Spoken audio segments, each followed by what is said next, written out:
Hey guys, అందరూ ఎలా ఉన్నారు? నేనైతే చాలా చాలా బాగున్నాననమాట. ఎక్కడికి వెళ్తున్నా అని అనుకుంటున్నారు కదా. నేను ఎక్కడికి లేదు, మళ్ళీ ఎయిర్పోర్ట్కి వెళ్తున్నాను. ఎయిర్పోర్ట్ నుంచి దోహా అనమాట. యా, సో 4 days ట్రిప్కి వచ్చాను కదా. ఇది అదే వ్లాగ్. యాక్చువల్గా నేను ఇది ఎప్పుడో పోస్ట్ చేయాల్సింది, ఇప్పుడు పోస్ట్ చేస్తున్నాను. దాని తర్వాత కూడా నేను మళ్ళీ ఒకసారి వెకేషన్కి వెళ్ళి మళ్ళీ వచ్చాను. బట్ నేను వీడియో తీసుకోలేదు, ఎందుకంటే ముందు తీసుకున్న వీడియోని ఎడిట్ చేయలేదు కాబట్టి మన టాలెంట్కి.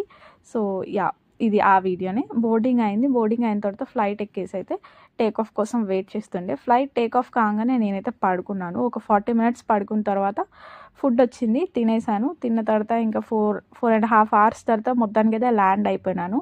మన బ్యాగేజ్ నెంబర్ 8కి వచ్చింది. So waiting for hour bag అనమాట.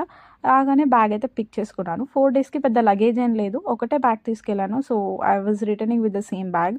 దాని తర్వాత అయితే మా హస్బెండ్ వచ్చారనమాట నన్ను పిక్ చేసుకోవడానికి. చూడండి, నేను అక్కడి నుంచి వస్తున్నాను. యా, నా ఫేస్లో ఆ డల్నెస్ ఎందుకు ఉంది అని అంటే 4 days అప్ అండ్ డౌన్ అయ్యేసరికి నాకు లైక్ నేను రెస్ట్ కూడా తీసుకోలేకపోయినా. నేను ఒక ఫంక్షన్కి వెళ్ళాను కాబట్టి ఇంకా హెల్త్ బాగాలేకుండే. అంతే, బాయ్ బాయ్.